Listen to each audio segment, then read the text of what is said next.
మంచి చేశా అన్న ధైర్యంతో నిలబడిన ఒక్క మీ జగన్. ఇక్కడ ఉన్నది మంచి చేశా అన్న ధైర్యంతో నిలబడిన ఒక్క మీ జగన్. చుట్టుముట్టినది గతంలో ఏ మంచి కూడా ఏ పేదకు కూడా చేయని అబద్ధాలే పునాదులుగా, మోసాలే అలవాటుగా పెట్టుకున్న 10 మంది కుట్రదారులు అటువైపున. ఒక్క మీ జగన్ మీద ఎంతమంది దాడి చేస్తా ఉన్నారు అనంటే నిజంగా ఆశ్చర్యం అనిపిస్తుంది. ఒక్క మీ జగన్ మీద ఓ చంద్రబాబు, ఓ ఈనాడు, ఓ ఆంధ్రజ్యోతి, ఓ టీవీ5, ఓ దత్తపుత్రుడు,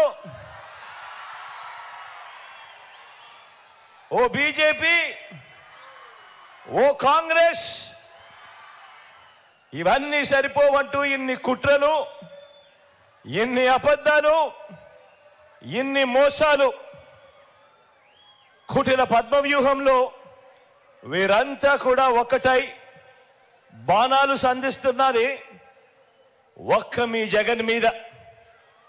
మీకు మంచి చేసిన మీ బిడ్డ మీద, మీకు ఆ మంచికి మధ్య మీ సేవకుడిగా ఉన్న ఒక్క మీ బిడ్డ మీద ఇంతమంది దాడి చేస్తా ఉన్నారు.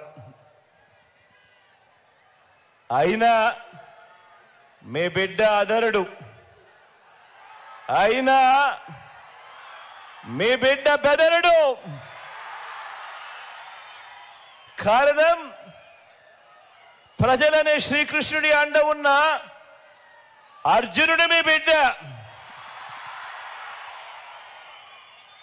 చేసిన మంచి మీద ఆ దేవుడి మీద నమ్మకం ఉంది కాబట్టి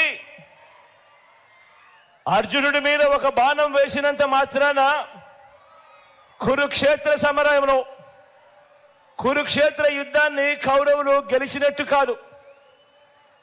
ఒక బాణం వేసినంత మాత్రాన, జగన్ మీద ఒక రాయి విసిరినంత మాత్రాన,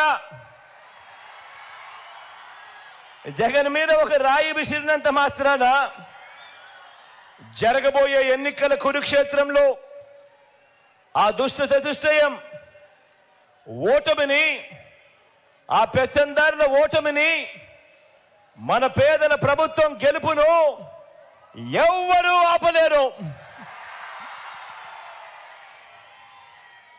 ఇలాంటి దాడుల వల్ల నా సంకల్పం చెక్కు చెదరదు.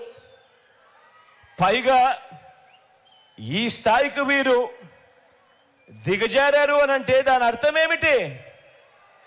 ఈ స్థాయికి వారు దిగజారారు అనంటే దాని అర్థం ఏమిటి? విజయానికి మనం అంత చేరువుగా ఉన్నామని, విజయానికి వాళ్ళంత దూరంగా ఉన్నారనే కదా దాని అర్థము.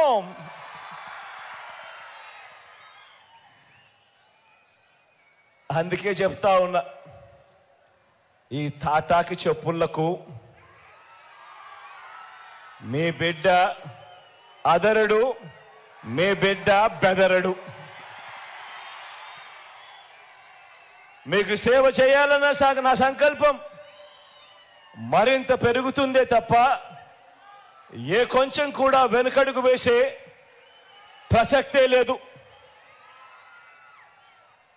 నా నుదుటి మీద వారు చేసిన గాయం, నా నుదుటి మీద వారు చేసిన గాయం దేవుడి దయతో అది ఇక్కడ తగల్లేదు, అది ఇక్కడ తగల్లేదు.